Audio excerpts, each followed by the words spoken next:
민수기 첫 시간이기 때문에 민수기에 대해서 간단히 소개하고 본문을 살펴보겠습니다. 민수기, 백성의 숫자를 세어서 기록한 성경이라는 뜻입니다. 영어 성경은 민수기를 Numbers라고 부릅니다. 민수기 안에 두 번의 인구조사한 내용이 기록되어 있기 때문에 민수기라는 이름이 붙인 것 같습니다. 민수기에는 1장에서 4장까지 그리고 26장 이렇게 두 군데 인구조사한 내용이 기록되어 있습니다. 1장에서 4장까지는 애굽에서 나온 직후에 출애굽 1세대들의 인구조사 내용이 기록되어 있습니다. 26장에는 40년 광야 생활을 마무리하면서 광야에서 태어난 출애굽 2세대들의 인구조사의 내용이 기록되어 있습니다. 그래서 민수기라는 성경 이름이 붙은 것인데, 원래 원어 성경, 이스라엘 성경의 이름은 민수기가 아니라 광야에서라는 성경 이름을 가지고 있는 성경입니다.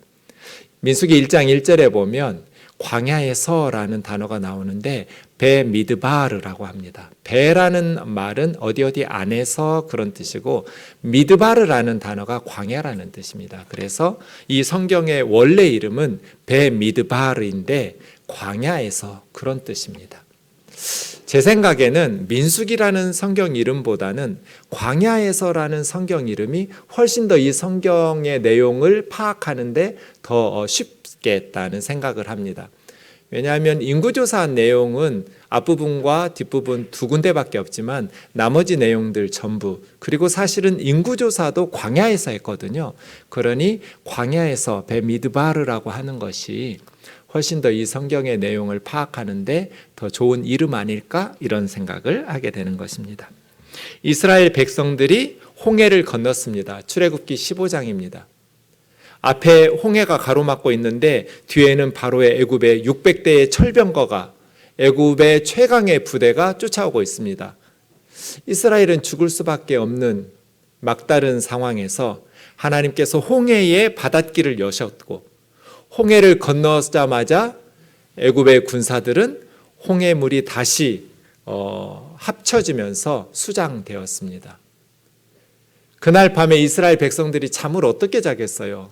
너무나 기뻐서 소고치고 춤추면서 하나님을 밤새도록 찬양했습니다.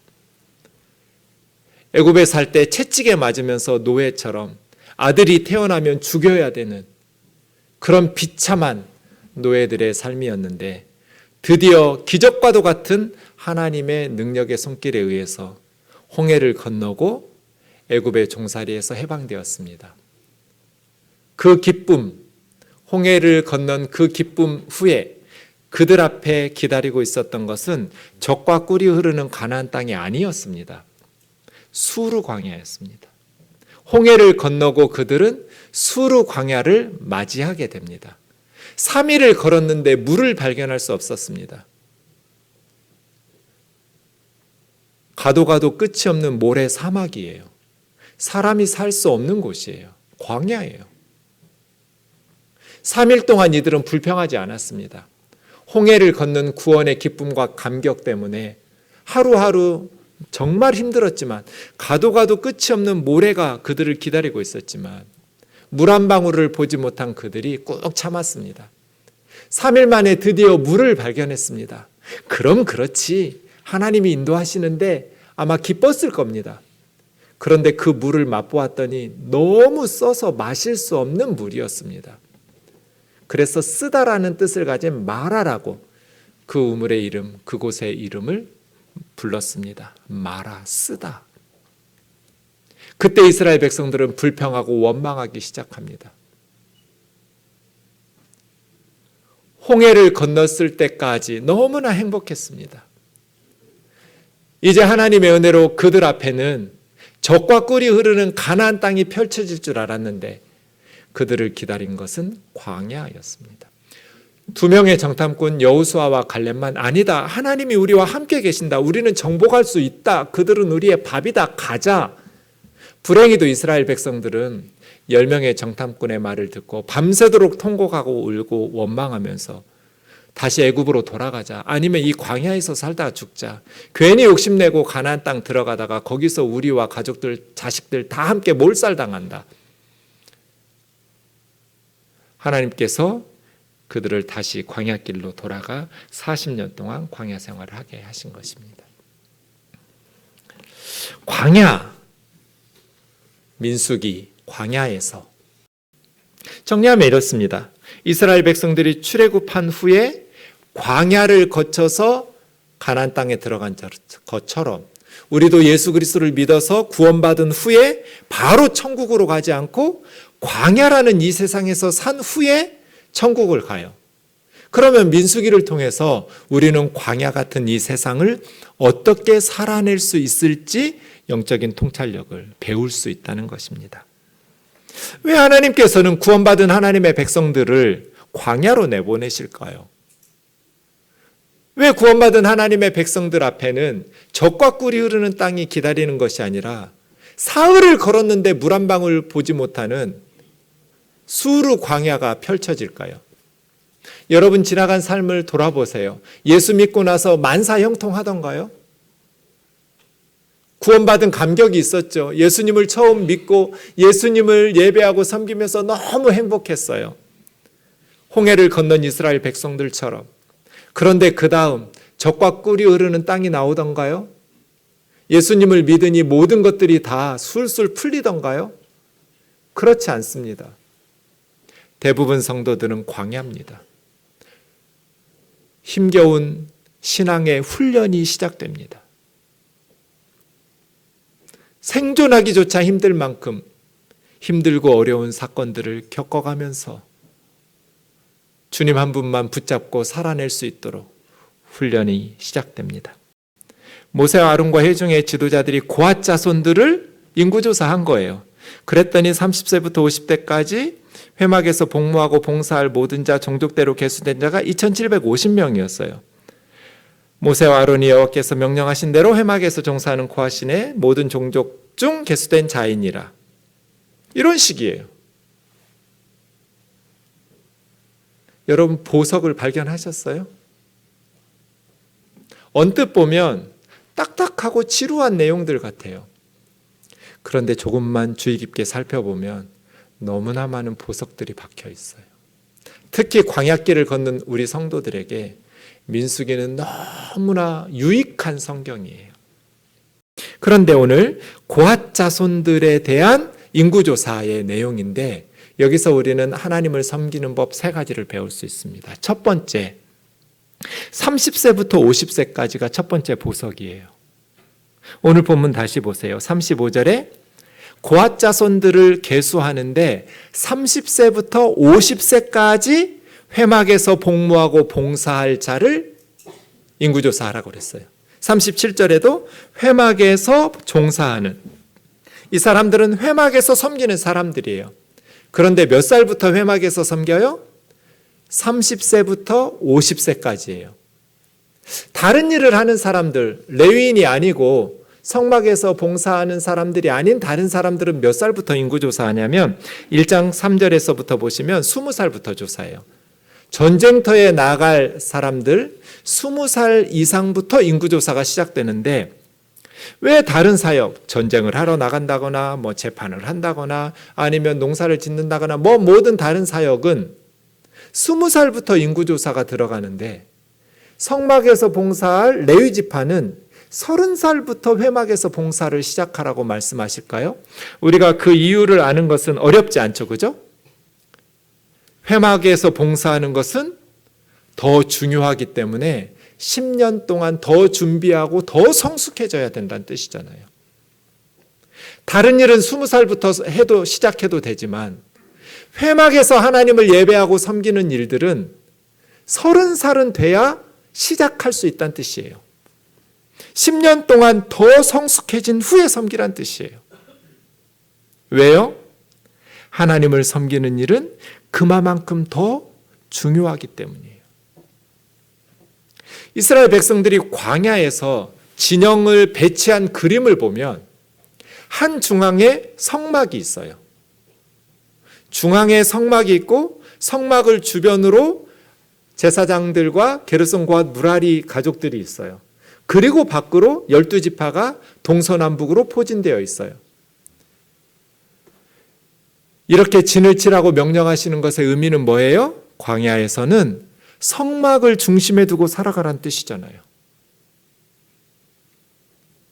광야 같은 이 세상에서 살아갈 때 저와 여러분의 삶의 중심에는 교회가 있어야 돼요. 하나님이 중심이어야 되고 예배가 중심이어야 된다는 뜻이에요. 성막을 가운데 두고 그 주변으로 진을 치는 거예요. 광야는 이렇게 살아가야 돼요. 우리의 삶의 중심에 성막이 있어야 돼요. 그래야 이 위험하고 험한 광야를 안전하게 갈 수 있어요. 하나님 중심으로 살아라. 예배를 중심에 두고 살아라. 예배를 가장자리로 밀쳐내지 말고, 시간 남으면 예배 드리지 말고, 무슨 일이 있어도 예배를 사수하고, 예배 중심, 하나님 중심에서 인생을 살아가야만 광야를 버텨낼 수 있어요. 예배를 통해서 하늘의 은혜를 공급받아야, 우리의 영혼의 양식을 공급받아야 우리는 광야 같은 세상을 살아낼 수 있어요. 그래서 30세부터 50세까지 이 성막에서 봉사하라는 거예요. 어떻게? 더 성숙하게. 그리고 50이 되면 은퇴해요. 생각해 보면 레위인과 제사장들은 30세부터 50세까지 성숙하고 힘이 있는 인생의 황금기를 성막에서 봉사해요. 성숙한 30살부터 50살까지 20년 인생의 황금기를 성막에서 봉사하라고. 이제 다른 성경의 레위기, 민수기 다른 부분들을 이렇게 종합해서 보면 25부터 5년 동안은 도제 기간이에요. 스승 밑에서 배워요. 5년 동안 훈련받고 준비해서 30살이 되면 회막에 가서 봉사를 시작하는 거예요. 하나님을 섬기는 일은 가장 값진 것으로, 쓰다 남은 것이 아니라 가장 소중한 것으로. 우리는 인생의 황금기에 무엇을 위해서 살았을까요? 또한 지금 우리는 하나님께 어떠한 것을 드리면서 살아가고 있을까요? 하나님은 우리의 삶의 중심에 있나요? 아니면 변두리 가장자리로 내쫓겨 있지는 않나요? 필요할 때만 찾아가는 주변인인가요? 아니면 매 순간 하나님은 내 삶의 중심에 계시는, 우리는 그런 삶을 살고 있나요? 나를 위해서 좋은 거 다 쓰고 이제 별로 아깝지 않은 거 그거 들여서 하나님 섬겨도 돼요? 우리 하나님 그런 취급 당해도 되는 분이에요? 하나님은 우리를 위해서 예수님을 십자가에 내어주셨는데 우리는 하나님 앞에 그런 식으로 보답해도 돼요? 하나님을 섬길 때는 가장 값진 것으로, 우리의 예배는 그러한 예배여야 하잖아요.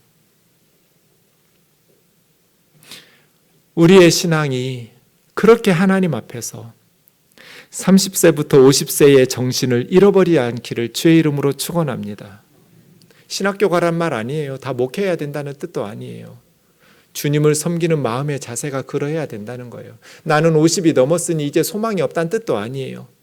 내 삶의 시간에, 내 삶의 모든 소유에 가장 소중한 것으로 하나님 앞에 먼저 그의 나라와 의를 구해야 하잖아요. 두 번째, 하나님을 섬기는 법. 하나님을 섬기는 일이 위험하다라는 것을 아셔야 돼요. 하나님을 섬기는 건 위험하다. 왜? 죽는다고 그래요. 15절과 20절 4장 앞뒤로 보시면 고핫 자손 인구조사할 때 아론과 그의 아들들, 제사장들이죠. 제사장들이 성막의 모든 기구들을 다 정리해요. 이동할 때. 그러면 아론과 그의 아들들, 제사장들이 와서 모든 도구들을 다 정리하고 덮개로 다 덮은 후에 그 다음 고핫 자손이 와서 어깨에 채에다가 고리에 끼거든요. 그걸 매게 되어 있어요. 그때 하나님의 성물에 언약궤든지 진설병 상이든지 금촛대든지 분향단이든지 번제단이든지 이러한 하나님의 성물에 손대지 말라는 거예요. 손대면 죽는다. 성물을 만지면 죽을 거다. 레위인들은 만지면 안 돼요. 아론과 아론의 아들들, 제사장들이 만지는 거예요.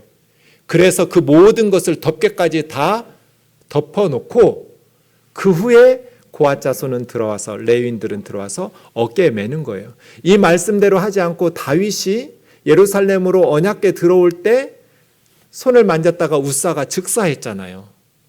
어깨에 매라고 그랬는데 수레가 메고 가니까, 수레가 움직이니까 언약궤가 땅바닥으로 떨어질 것 같으니까 우사가 언약궤를 만졌다가 그 자리에서 죽었어요. 위험한 일이에요. 고앗 자손들, 레위인들은 성소에 들어가서 호기심이 있으니까, 우리가 어깨에 매는데 항상 맬 때는 덮개로 다 가려져 있어서 어떻게 생겼는지 궁금하니까 한번 볼까 하고 성소에 들어가서 보지 말아요. 보면 죽을 거라는 거예요.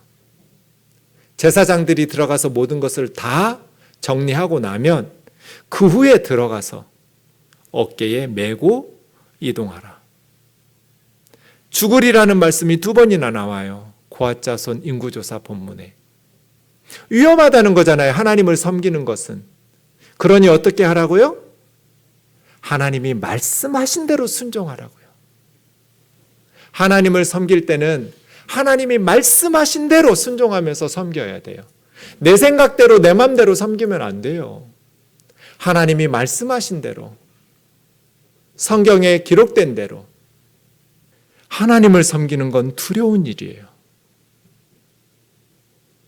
기쁨과 감사함으로만 섬기면 안 돼요. 두렵고 떨림도 있어야 돼요. 교회는 놀이터가 아니에요. 목사놀이하고 장로놀이 하는 곳이 아니에요. 하나님이 계신 곳이에요. 하나님을 섬기는 것은 아무 말이나 하고 아무 행동이나 해도 되는 게 아니에요. 교회는 하나님 앞에 우리가 있기 때문이에요.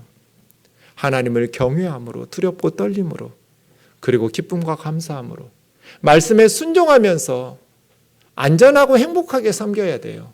내 생각대로, 내 방식대로 아무렇게나 하나님 섬겨도 되는 곳이 아니에요. 이것이 2번째예요. 마지막 3번째, 하나님을 섬기는 법은 각각의 사명대로 섬겨야 돼요.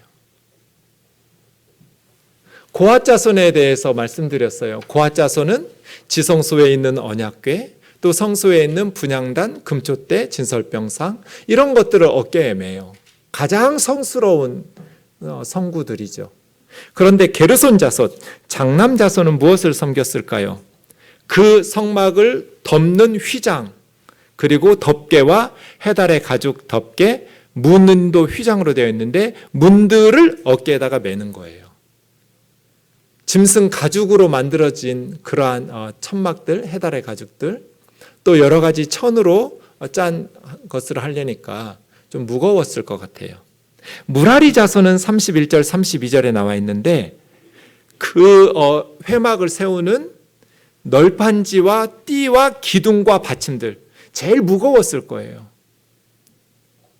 그러니 게르손, 고앗, 무라리 자손 중에 고앗 자손은 가장 거룩한 도구이기도 하고 가장 가벼운 물건들을 어깨에 매요.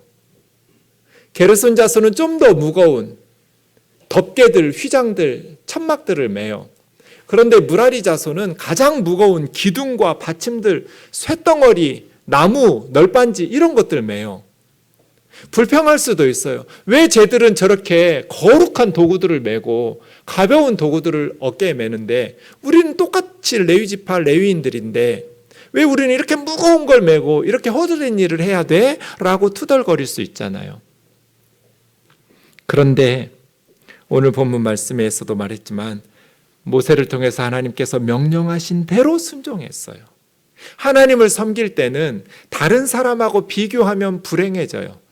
비교하는 순간 하나님을 섬기는 기쁨이 사라져요. 교회에서 기쁘게 신나게 목회하다가도 다른 동기 목사들하고 비교하면서 왜 저 목사는 저렇게 큰 교회 더 좋은 곳에서 저렇게 많은 열매들을 맺으면서 목회하게 하는데 하나님 나에게는 이렇게 작은 교회에서 이렇게 힘들게 가난하게 목회하실까? 이렇게 비교하면서 불평하는 순간 주를 섬기는 기쁨은 사라지고 불평과 원망이 솟아나자는 어리석은 일이에요. 로마서 12장 4, 5절 한 몸의 모든 지체가 똑같은 기능을 가지고 있지 않아요. 교회도 마찬가지잖아요. 많은 성도들이 그리스도의 몸을 이루어요. 하나의 몸을 이루는데 각각의 역할들이 다르죠. 비교할 필요 없어요. 왜 저 사람은 저렇게 성도들에게 인정받고 그렇게 존경받는 역할을 하는데 나는 이렇게 알아주지도 않고 힘들고 허드렛 일만 하게 하셔? 라고 비교하는 순간 지옥의 문을 여는 거예요. 하나님을 섬기는 기쁨은 사라지고 불평과 원망이 생기고 하나님과 멀어질 거예요. 각각 나에게 주신 사명을 기쁨으로 감당하면 돼요. 비교하지 말고. 하나님께서 나에게 맡겨주신 일, 사람들이 몰라주어도 그저 감사하게 나를 써주신 것이 너무 고마워서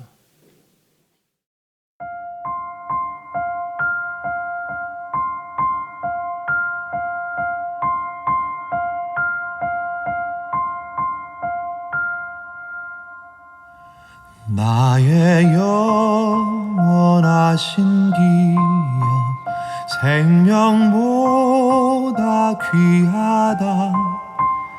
나의 갈 길 다가도록 나와 동행하소서. 주께로 가까이 주께로 가오니 나의 갈 길 다가도록 나와 동행하소서.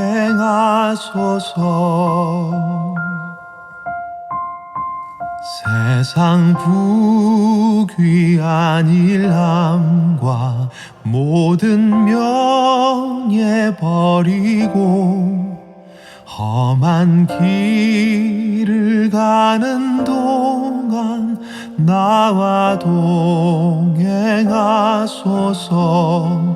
주께로 가까이 주께로 가오니 나의 갈 길 다가도록 나와 동행하소서. 어두운 골짝 지나가며 험한 바다 건너서 천국 문에 이르도록 나와 동행하소서. 주께로 가까이 주께로 가오니 나의 갈 길 다가도록 나와 동행하소서.